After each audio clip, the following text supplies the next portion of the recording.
নমস্কার বন্ধুরা, শ্রাবণী রান্নাঘরে আপনাদের সবাইকে স্বাগত জানিয়ে আমি আবারও একটা রান্নার ভিডিও নিয়ে আপনাদের সামনে চলে এসেছি।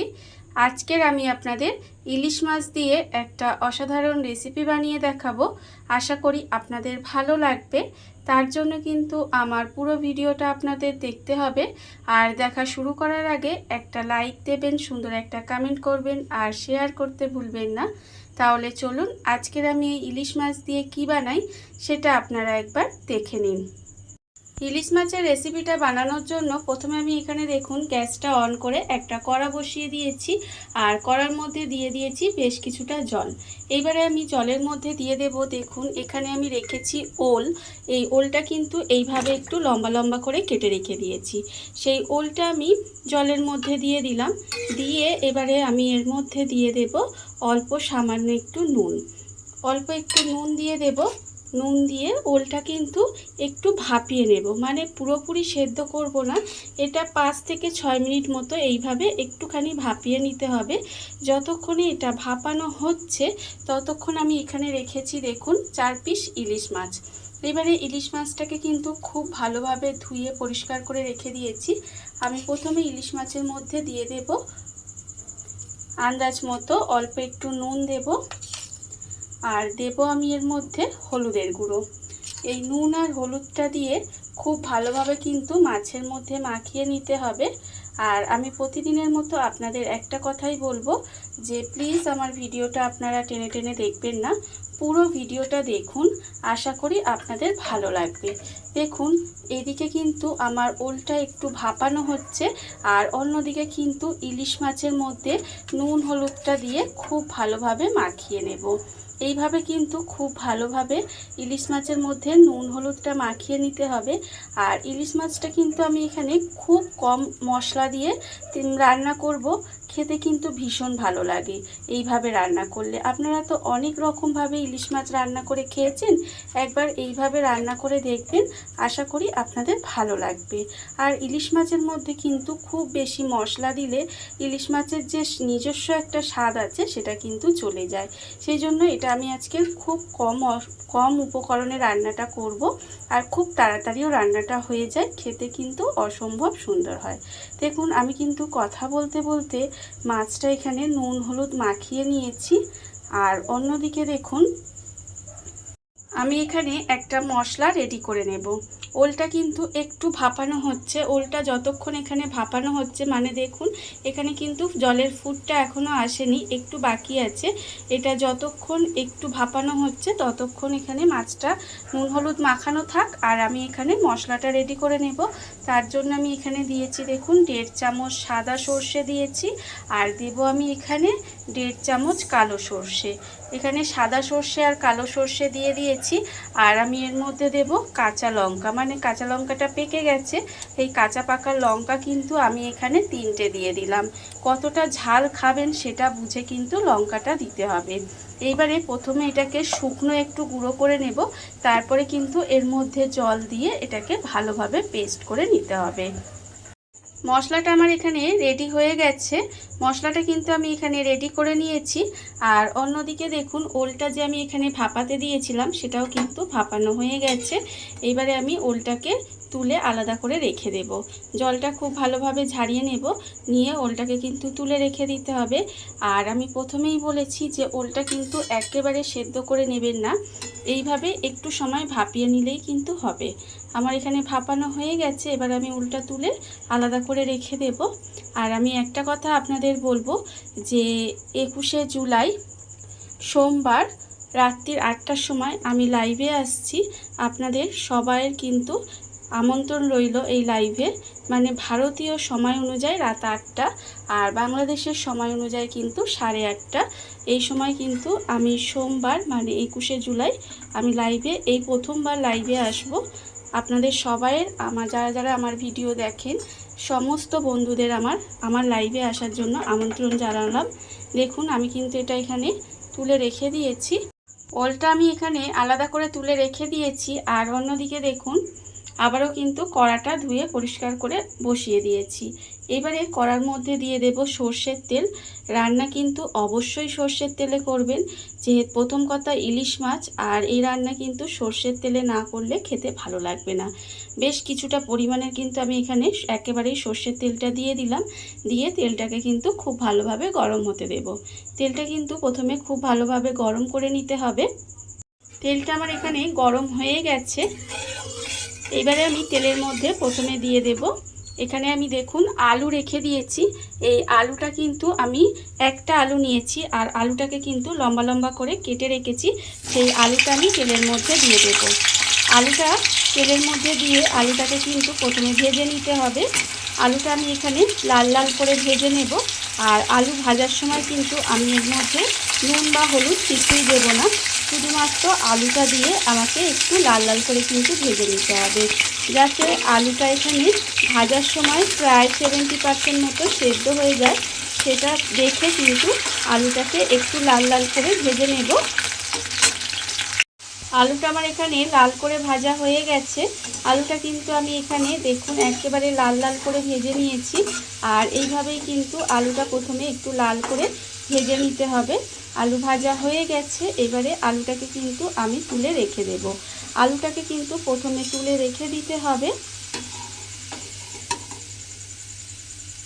এইভাবে তেলটাকে খুব ভালোভাবে ঝারিয়ে নিলাম, নিয়ে আলুটাকে আমি তুলে রেখে দেব। এবার আমি ওই তেলের মধ্যে দিয়ে দেব ওল। যে ওলটা আমি এখানে ভাপিয়ে রেখেছিলাম সেই ওলটা কিন্তু তেলের মধ্যে দিয়ে দেব। ওলটা তেলের মধ্যে দিয়ে এর মধ্যেও কিন্তু কোনো রকম নুন বা হলুদ কিছুই দেব না। ওলটা দিয়েও কিন্তু ওলটাকেও এইভাবে একটু লাল করে ভেজে নিতে হবে। ওলটাও আমি এখানে কিন্তু উল্টে পাল্টে একটু সময় এইভাবে ভেজে নিয়েছি। আর ওলটাও কিন্তু এখানে ভাজা হয়ে গেছে। এইবারে আমি ওলটাকেও আলাদা করে তুলে রেখে দেব। ওলটাকেও কিন্তু খুব ভালোভাবে তেল ঝারিয়ে আলাদা করে তুলে রেখে দিতে হবে। ওলটা আমি এখানে আলাদা করে তুলে রেখে দিয়েছি। এইবারে এই তেলের মধ্যে আমি দিয়ে দেব এখানে যে মাছগুলো আমি নুন আর হলুদ মাখিয়ে রেখেছিলাম, সেই মাছগুলো কিন্তু তেলের মধ্যে দিয়ে দেব। মাছগুলো তেলের মধ্যে দিয়ে খুব বেশি যে লাল লাল করে ভাজবো না, একটু হালকা করে এপিট ওপিট করে শুধু মাছগুলো উল্টে ভেজে নিতে হবে। খুব বেশি লাল লাল করে ভাজার দরকার নেই, একটু হালকা করে ইলিশ মাছটা ভেজে নেব। মাছটা আমার এখানে হালকা করে ভাজা হয়ে গেছে।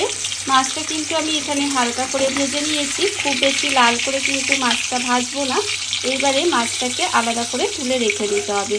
মাছটা কিন্তু আমি এখানে আলাদা করে তুলে রেখে দেব। মাছটা আমি এখানে আলাদা করে তুলে রেখে দিয়েছি। এইবারে এই তেলের মধ্যেই কিন্তু রান্নাটা করতে হবে, তাতে কি হবে এর স্বাদটা কিন্তু অনেকাংশে বেড়ে যাবে। দেখুন প্রথমে দিয়ে দিলাম অল্প সামান্য একটু কালো জিরে, মানে একদম ছোট চামচের 1 চামচ মতো কালো জিরে ফোড়ন দিলাম। কালো জিরে ফোড়ন দিয়ে এটা কিন্তু একটু ভাজা ভাজা করে নিতে হবে, মানে কালো জিরেটাকে একটু তেলের মধ্যে নেড়ে চেড়ে ভেজে নিতে হবে। এইবারে আমি এর মধ্যে দিয়ে দেব টমেটো। এখানে কিন্তু আমি একটা মাঝারি সাইজের টমেটো রেখে দিয়েছি, সেই টমেটোটা শুকিয়ে রেখেছিলাম, সেই টমেটোটা এর মধ্যে দিয়ে দেব। দিয়ে এইভাবে কিন্তু খুব ভালোভাবে তেলের মধ্যে একটু রান্না করে নিতে হবে। পাকা টমেটোটা তেলের মধ্যে এইভাবে একটু সময় রান্না করে নেব। আর আমি আগেই বলেছি যে রান্নাটা ভীষণই সহজ, খুব কম উপকরণে রান্নাটা হয়ে যায়, আর খুব তাড়াতাড়ি রান্নাটা হয়ে যায়, খেতেও কিন্তু ভীষণ ভালো লাগে। আর বিশেষ করে ইলিশ মাছে বেশি মশলা টশলা দিয়ে রান্না করলে কিন্তু এর স্বাদটাই চলে যায়, মানে ইলিশ মাছের যে নিজস্ব স্বাদটা সেটা মনে হয় আমার চলে যায়। সেই জন্য আমি কিন্তু খুব বেশি মশলা দিয়ে ইলিশ মাছ কখনোই রান্না করি না, খুব কম উপকরণে রান্নাটা করব। দেখবেন এইভাবে বানিয়ে আশা করি আপনাদের বেশ ভালোই লাগবে। টমেটোটা দিয়ে আমি এইভাবে একটু নাড়াচাড়া করে রান্না করে নিয়েছি। এইবার আমি এর মধ্যে দিয়ে দেব 1 চামচ মতো হলুদের গুঁড়ো, আর আমি দিয়েছি এখানে আন্দাজ মতো নুন। নুন আর হলুদ গুঁড়োটা দিয়ে আবারও কিন্তু খুব ভালোভাবে কষিয়ে নেব। আর যেহেতু আমি এখানে নুন দিয়েছি, তাই টমেটোটাও কিন্তু এখানে খুব ভালোভাবে গলে যাবে। এই পর্যন্ত কিন্তু খুব ভালোভাবে একটু এইভাবে টমেটোটা খুন্তি দিয়ে ঘেটে ঘেটে দিতে হবে, আর এইভাবে একটু কষিয়ে নিতে হবে। দেখুন এইভাবে কিন্তু আমি একটু সময় কষিয়ে নেব। একটু সময় কিন্তু আমি মশলাটা কষানো হয়ে গেছে, এটা আমি কষিয়ে নিয়েছি। এবারে আমি এর মধ্যে দিয়ে দেব যে ওলটা আমি এখানে ভেজে রেখেছিলাম, সেই ওলটা আমি এখানে দিয়ে দিলাম। আর আমি দেব এখানে যে আলুটা ভেজে রেখেছিলাম, সেই আলুটাও কিন্তু এর মধ্যে দিয়ে দিলাম। দিয়ে খুব ভালোভাবে কিন্তু মশলার সঙ্গে একটু কষিয়ে নেব। এইভাবে কিন্তু মশলার সঙ্গে একটু সময় কষিয়ে নিতে হবে, যাতে মশলার সঙ্গে এই আলুটা ওলটা খুব ভালোভাবে মিশে একটু ভাজা ভাজা মতো হয়ে যায়। ততক্ষণ কিন্তু এইভাবে একটু সময় আমি কষিয়ে নেব। ওল আর আলুটা কিন্তু মশলার সঙ্গে একটু সময় আমি খুব ভালোভাবে কষিয়ে নিয়েছি। কষানো আমার এখানে হয়ে গেছে। এইবারে আমি এর মধ্যে দিয়ে দেব, দেখুন আমি এখানে মিক্সিতে যে মশলাটা করে রেখেছিলাম সেটা কিন্তু এই বাটির মধ্যে ঢেলে রেখেছি। আর মিক্সির মধ্যে বেশ কিছুটা জল দিয়ে দিয়েছি, কারণ মিক্সিতে অনেকটাই মশলা লেগে থাকে। সেই মশলাটা ধুয়ে এই মিক্সির জলটাই কিন্তু আমি এখানে দিয়ে দিলাম। এই জলেই রান্নাটা হয়ে যাবে, খুব বেশি আর জল দেবার দরকার নেই। দেখুন আলু আর ওলটা ওলটা আমি এখানে ভাপিয়ে একটু ভেজে নিয়েছি। এটা কিন্তু অনেকটাই সেদ্ধ হয়ে গেছে, আর আলুটাও কিন্তু আমার এখানে সেদ্ধ হয়ে এসেছে। সেই জন্য আমি কিন্তু এখানে বেশি জল দিলাম না। এইভাবে গ্যাসটা লোতে দিয়ে এবার একটু সময় রান্না হতে দেব। আর এখানে যে আমি সর্ষেটা বেটে রেখেছিলাম, সেই সর্ষে বাটাটা কিন্তু আমি আগে দেব না, পরে লাস্টের দিকে দেব। কারণ আমার মনে হয় সর্ষে বাটাটা আগে দিয়ে যদি আমি বেশিক্ষণ রান্না করি তাহলে রান্নাটা তিতো হয়ে যাবে। সেই জন্য আমি কিন্তু এখন সর্ষে বাটা দেব না। এইভাবে গ্যাসটা লোতে দিয়ে আমি কিছুক্ষণ রান্না হতে দেব। গ্যাসটা লোতে দিয়ে আমি কিন্তু ঢাকা দিয়ে এইভাবে একটু সময় রান্না করে নিয়েছিলাম। এর ফলে দেখুন এখানে কিন্তু আলুও আমার খুব ভালোভাবে সেদ্ধ হয়ে গেছে, আর দেখতেই পেলেন। আর ওলও কিন্তু ভীষণ ভালোভাবে সেদ্ধ হয়ে গেছে, তার কারণ ওলটা ভাপানো ছিল আর এখানে আমি ভেজেও নিয়েছিলাম। তারপরেও কিন্তু দেখতে পাচ্ছেন ওলও সুন্দরভাবে সেদ্ধ হয়ে গেছে। যখন দেখবেন এইভাবে ওল আর আলুটা সেদ্ধ হয়ে গেছে, তখন কিন্তু আমি এর মধ্যে দিয়ে দেব যে মাছগুলো আমি এখানে হালকা করে ভেজে রেখেছিলাম, সেই মাছগুলো কিন্তু এর মধ্যে দিয়ে দিতে হবে। মাছগুলো এর মধ্যে দিয়ে আমি খুব ভালোভাবে একটু মিশিয়ে নেব। মিশিয়ে নিয়ে কিন্তু এগুলোকে একটু রান্না করে নেব। একটু সাবধানে রান্নাটা করতে হবে, যাতে মাছটা ভেঙে না যায় সেটা কিন্তু দেখতে হবে। তার কারণ মাছটা কিন্তু একেবারে কড়া করে ভাজা নেই, একটু হালকা করে ভাজা আছে। সেই জন্য একটু সাবধানে মাছটা কিন্তু উল্টে পাল্টে দিতে হবে। দেখুন আমি কিন্তু এইভাবে একটু উল্টে পাল্টে দিয়ে একটু সময় এইভাবে রান্না করে নেব। আর এই সময় কিন্তু গ্যাসটা লোতেই দিয়ে রাখতে হবে। গ্যাসটা লোতে দিয়ে রেখে একটু এইভাবে রান্না হতে দিতে হবে। মাছটা দিয়ে আমি কিন্তু একটু সময় এইভাবে রান্না হতে দিয়েছিলাম। রান্না কিন্তু এখানে প্রায় হয়ে এসেছে। এইবার আমি এর মধ্যে দিয়ে দেব সর্ষে বাটা। সর্ষে আর কাঁচা লঙ্কাটা আমি এখানে যে বেটে রেখেছিলাম সেটা কিন্তু আমি এখানে দিয়ে দিলাম। দিয়ে এবারে এটাকে খুব ভালোভাবে আবারও একটু মিশিয়ে নেব। মিশিয়ে নিয়ে কিন্তু একটু সময় রান্না করে নেব। মানে এটা দিয়ে কিন্তু খুব বেশি আমি ফোটাবো না, এখানে প্রায় 2 থেকে 3 মিনিট মতো এইভাবে একটু রান্না করে নেব। দেখুন এইভাবে কিন্তু ভালোভাবে মিশিয়ে দিতে হবে, যাতে খুব ভালোভাবে মিশে যায়। এইভাবে মিশিয়ে দিয়ে একটু সময় রান্না হতে দিতে হবে। 3 মিনিট মতো আমার এখানে রান্না হয়ে গেছে। আমি এটা এইভাবে একটু সময় রান্না করে নিয়েছি। দেখুন রান্না কিন্তু আমার একেবারে রেডি। এইবারে আমি এর মধ্যে দিয়ে দেব 2টো চেরা কাঁচা লঙ্কা, আর দেব আমি ওপর থেকে কাঁচা সর্ষের তেল। এই চেরা কাঁচা লঙ্কা আর কাঁচা সর্ষের তেলটা যদি দেন তাহলে কিন্তু এর স্বাদ আরও বেড়ে যায়। এই রেসিপিটা যদি থাকে আর কিন্তু গরম ভাতের সঙ্গে আর কিচ্ছু লাগবে না, শুধুমাত্র এই রেসিপিটা দিয়েই কিন্তু 1 থালা ভাত নিমেষেই শেষ হয়ে যাবে। দেখুন আমি এবার গ্যাসটা অফ করে দেব। অফ করে দিয়ে ঢাকা দিয়ে কিছুক্ষণ রেখে দেব। তারপরে আপনাদের পরিবেশন করে দেখাবো ঠিক কেমন হলো। দেখুন বন্ধুরা, বাড়িতে থাকা কত অল্প উপকরণে কত অল্প সময় কত সুন্দর একটা ইলিশ মাছের রেসিপি তৈরি হয়ে গেছে, আপনারা দেখতেই পেলেন। আর এটা কিন্তু খেতে ভীষণ সুন্দর হয়। এইভাবে আপনারাও কিন্তু একদিন হলেও বাড়িতে বানিয়ে দেখতে পারেন। আর এই ভিডিওটা যদি আপনাদের ভালো লেগে থাকে, আপনারা যদি ফেসবুক থেকে দেখে থাকেন পেজটি ফলো করে দেওয়ার অনুরোধ রইল। আর যদি ইউটিউব থেকে দেখে থাকেন চ্যানেলটি সাবস্ক্রাইব করে নেওয়ার অনুরোধ রইল। তাহলে চলুন ভিডিওটা আমি এখানেই শেষ করছি। আপনারা সবাই ভালো থাকবেন। থাকবেন, সুস্থ থাকবেন। আবারও হাজির হব নতুন কোনো রান্না নিয়ে।